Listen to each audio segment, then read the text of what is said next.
昨晚，莫迪总理在他美丽的家中欢迎了我、乌莎和我们的3个孩子。我对印度古老而美丽的建筑、印度丰富多彩的历史和传统感到惊叹，同时，也对印度对未来的高度关注感到惊叹。我认为，对历史和传统的尊重，以及对未来的关注，极大地激励着2025年的这个国家。我去过其他一些国家。有时会感到一种平淡，一种雷同，一种想要和世界上其他地方一样的心态，但这里不同。印度充满了活力，一种无限可能的感觉。新的家园将被建造，新的天际线将被勾勒，生活也将更加富裕。这里的人们以身为印度人为荣，对未来的日子感到兴奋。现在，这与西方很多人形成了鲜明对比。在西方，我们领导阶层中的一些人似乎被自我怀疑所困扰，甚至对未来感到恐惧。对他们来说，人类总是因为一个错误的决定而面临灾难。他们告诉我们，世界很快就会终结，因为我们燃烧了太多的燃料，制造了太多的东西，或者生育了太多的孩子。因此，他们非但没有投资于未来，反而常常从未来退缩。他们中的一些人通过法律或使他们的国家减少能源使用，他们取消了核能和其他能源发电设施，即便这些领导人的选择会导致其国家更加依赖外国敌对势力。与此同时，他们对像印度这样的朋友传达的信息是，他们不被允许发展，而川普总统反对这些失败的想法。他希望美国发展，他希望印度发展，并且他希望与我们在全球的伙伴共建未来。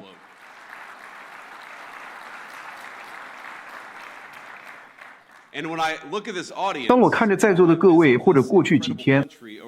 我访问这个令人难以置信的国家时，我看到的是一个不会被阻挡的民族。我相信，我们所有人最深刻的责任，不是为了我们自己，而是为了下一代，确保我们给他们留下一个比我们的父母和祖父母给我们的更好的社会。这就是美国希望与你们共同创造的世界。我们希望建设一个光辉的新世界，一个不断创新，帮助人们组建家庭，让大家更容易共同建设、投资和贸易，以追求共同目标的世界。我相信我们两国有很多可以互相借鉴的地方，所以我们作为伙伴来加强彼此的关系。我们来这里不是为了说教，让你们非要按照某种特定的方式行事。过去，华盛顿经常以一种说教，甚至屈尊腐旧的态度对待莫迪总理。之前的政府一方面将印度视为廉价劳动力的来源地，另一方面又批评这位总理的政府。而这个政府可以说是民主世界中最受欢迎的政府。正如我昨晚告诉莫迪总理的那样，他的支持率让我羡慕。但不仅仅是印度，这种态度也影响了我们与世界其他地区的经济关系。因此，我们把无数的工作岗位转移到海外，同时也失去了制造东西的能力。从家具、电器，甚至战争武器，我们用硬实力换取了软实力，因为我们被告知，经济一体化也会带来通过趋同实现的和平。久而久之，我们都想当然地认为，无论你住在哪里，都会接受同样乏味、世俗、普世的价值观。毕竟，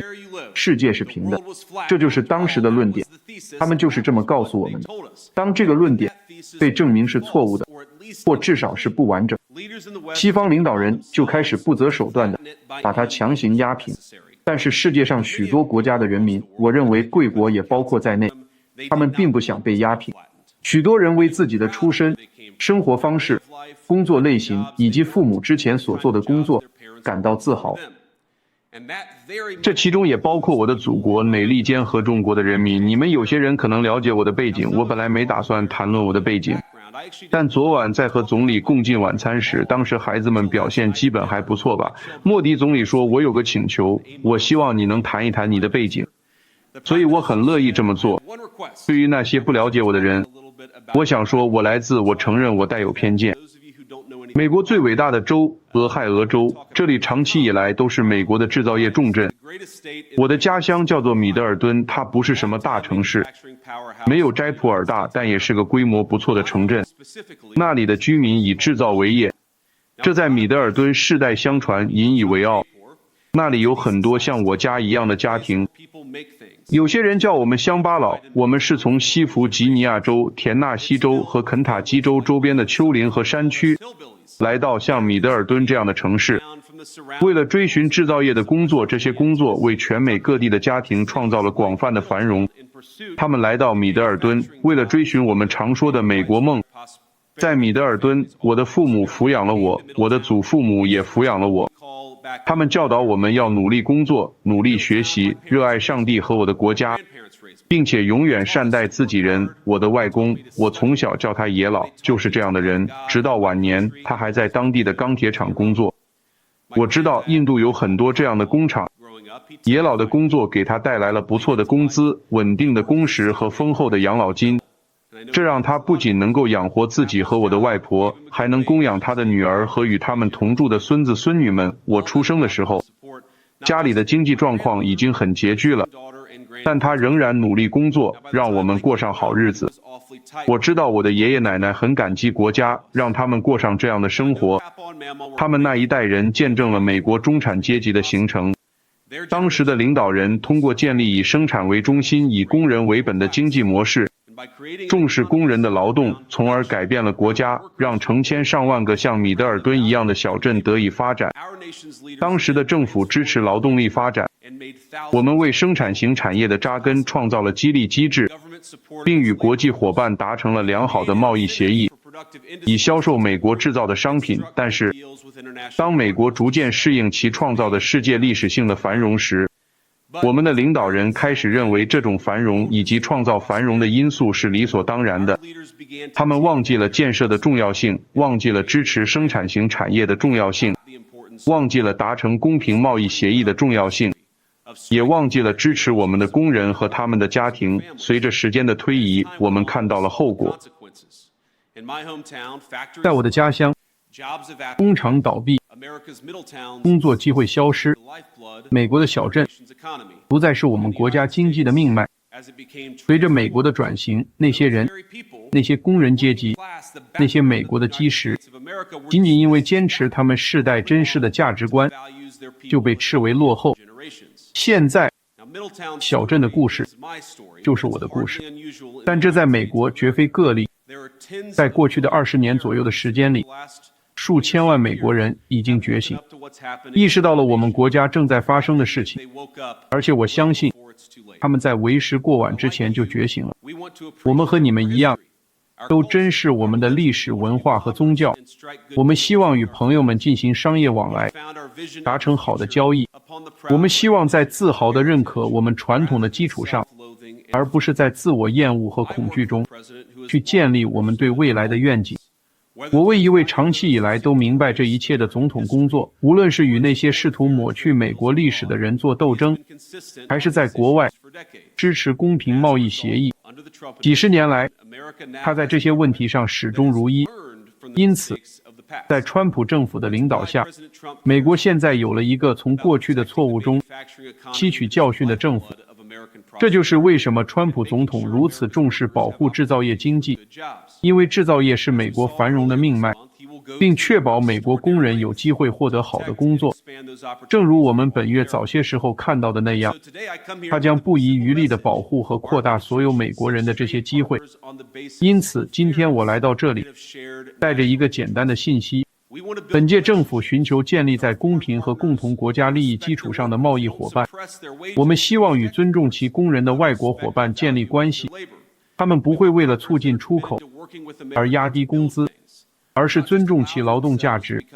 我们希望合作伙伴致力于与美国共同发展，而不仅仅是成为转运他人商品的渠道。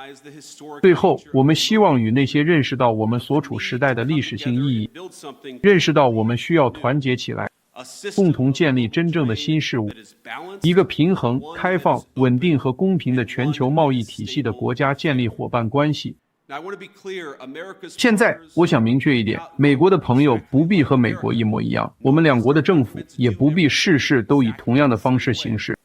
但我们应该有一些共同的目标。我相信，在印度，我们在经济和国家安全方面都有着共同的目标。这就是我们如此兴奋的原因，也是我今天来到这里感到兴奋的原因。美国在印度有一个朋友，我们寻求加强我们两国之间已经存在的友好关系。现在批评人士抨击我的总统川普总统，说他为了恢复过去的工作岗位而发动贸易战，但事实并非如此。他致力于重新平衡全球贸易，以便美国与印度这样的朋友一道，能够为我们所有的人民共同建设一个值得拥有的未来。今年2月，川普总统和莫迪总理宣布，我们两国的目标是在2020年代末将双边贸易额增加1倍以上，达到5000亿美元。我知道他们两人都是认真的，而且我们两国为实现这一目标所做的一切都令我感到鼓舞。正如你们许多人所知，我们两国的政府都在努力达成一项基于共同优先事项的贸易协议，例如创造新的就业机会，建立可持续的供应链，并为我们的工人实现繁荣。昨天，莫迪总理和我在会晤中，在所有这些方面都取得了非常好的进展。我们非常高兴地正式宣布，美国和印度已经正式完成了贸易谈判的参考条款。我认为这是至关重要的一步。谢谢。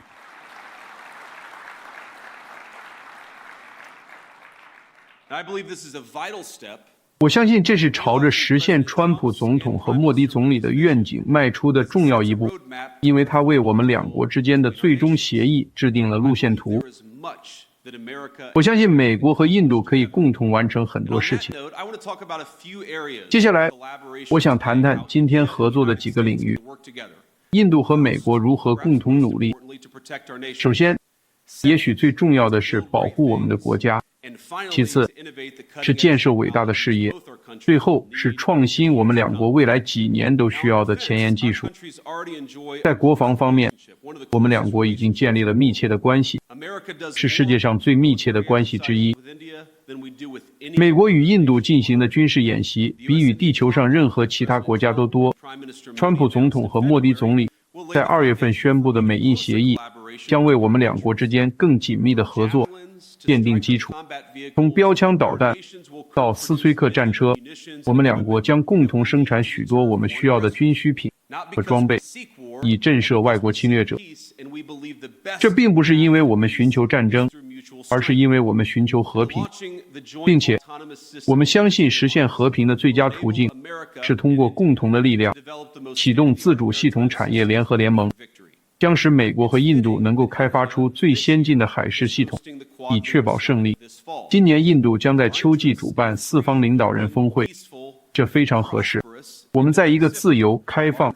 和平和繁荣的印太地区的利益是完全一致的。我们双方都知道，该地区必须保持安全，远离任何寻求支配地位的敌对势力。过去10年，我们两国之间的关系日益紧密，促使美国将印度指定为主要的国防伙伴，这是同类中的首例。这一称号意味着，在国防和技术基础设施以及与美国的合作关系上，印度现在与阿联酋并驾齐驱，达到了与美国最亲密的盟友和朋友同等的水平。但我们实际上认为，印度可以从与美国持续的国防伙伴关系中获得更多。下面我来简单阐述一下。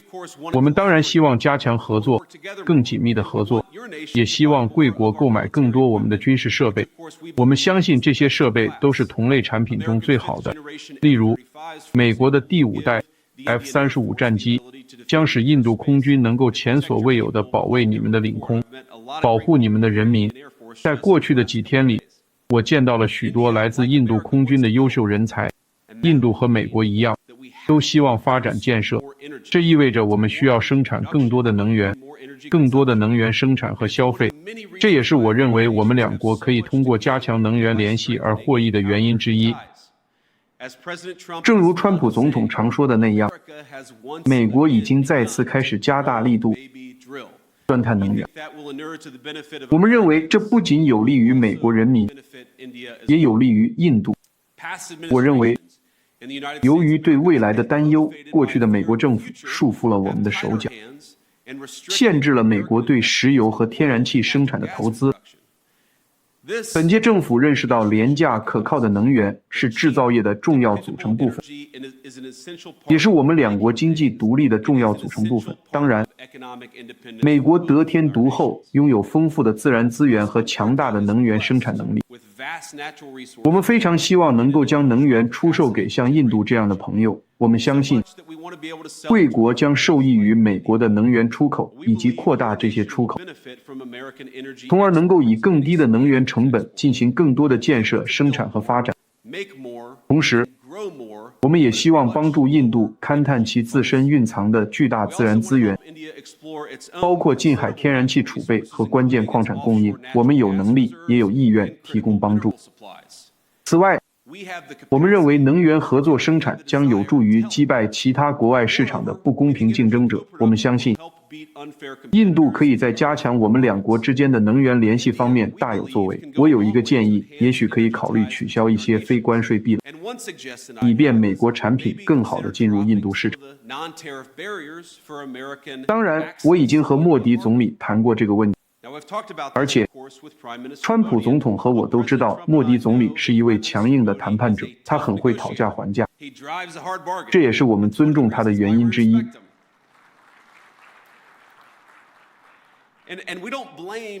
当然，我们不会责怪莫迪总理为印度工业争取利益，但我们确实要责怪过去的美国领导人没有为我们的工人争取同样的利益。我们相信我们可以解决这个问题，使美国和印度互惠互利。我来举个例子，我们认为用世界上最好的玉米制成的美国乙醇可以在加强我们的伙伴关系中发挥巨大作用，而且我知道我们的农民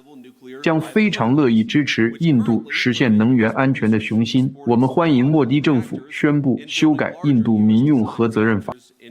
该法目前阻止美国生产商出口小型模块化反应堆，以及在印度建造更大的美国设计的反应堆。我们可以共同创造很多，共同完成很多。我们相信美国的能源可以帮助印度实现其核电生产目标，以及人工智能的雄心。因为美国非常清楚，我相信印度也很清楚，没有能源安全和能源主导地位，就没有人工智能的未来。我想谈的有关合作的最后一点，是我相信我们两国之间的技术合作将远远超出国防和能源领域。美印互信倡议是川普总统和莫迪总理发起，它将成为未来两国伙伴关系的一个基石。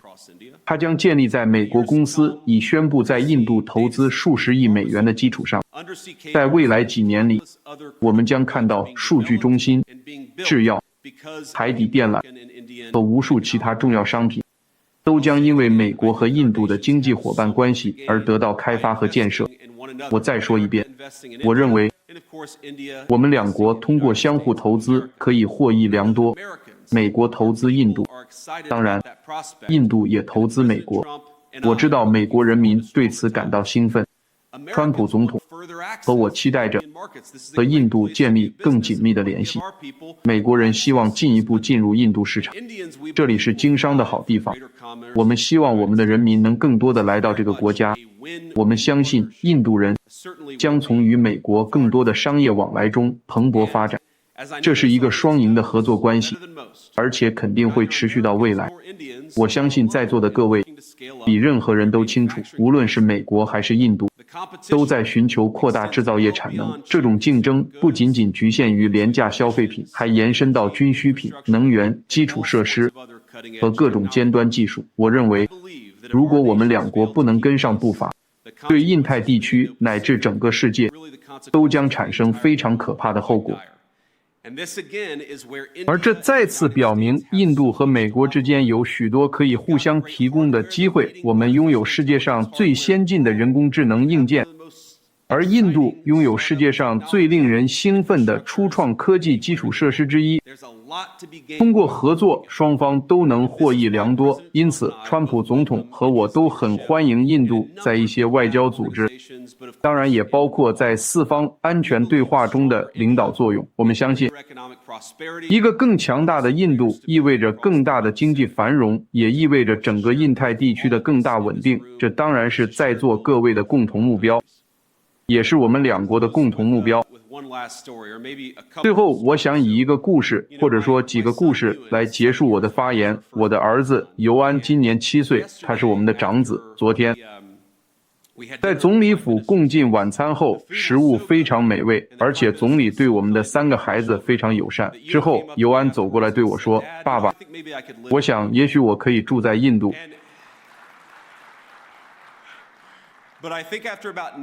但我觉得今天在斋普尔的琥珀堡，在太阳底下待了大概90分钟后，要说，也许我们应该搬到英国去。所以好坏参半吧。但我想谈谈莫迪总理，因为我觉得他是个特别的人。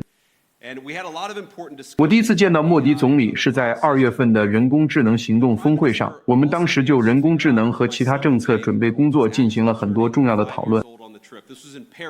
总理还设法了解到我的儿子维韦克在这次旅行中正好满5岁，那是几个月前在巴黎发生的事。所以请思考一下，在如此重要的国际政策会议期间，他特意抽出时间到我住的地方，祝我的2儿子维韦克生日快乐，甚至还带了礼物。我和乌莎都为他的亲切举动所感动。自从我们来到印度后，我们对他由衷的温暖印象更加深刻。有趣的是，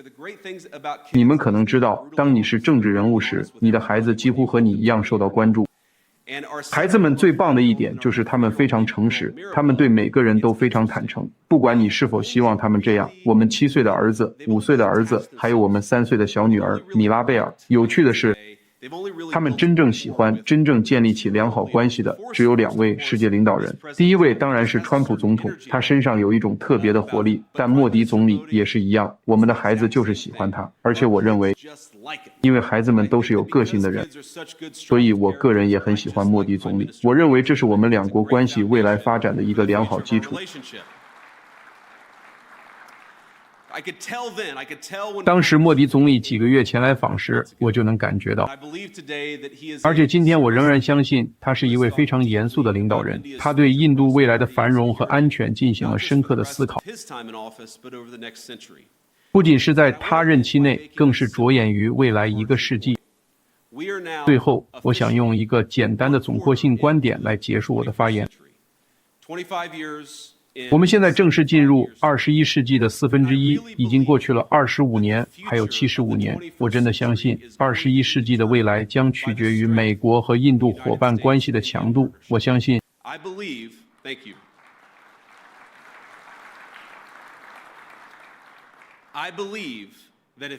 我相信，如果印度和美国能够成功合作，我们将会迎来一个繁荣与和平的21世纪。但我也相信，如果我们不能成功合作，21世纪对全人类来说可能将会是一个非常黑暗的时代。所以，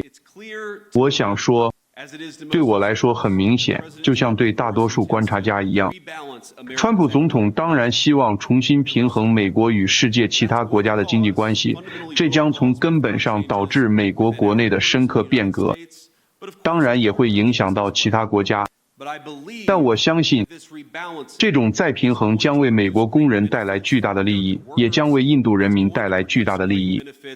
而且由于我们的伙伴关系对世界的未来如此重要，我相信川普总统的努力，当然还有整个印度和莫迪总理的共同努力，将使21世纪成为人类历史上最辉煌的世纪。让我们一起实现这个目标。上帝保佑你们，感谢你们的邀请。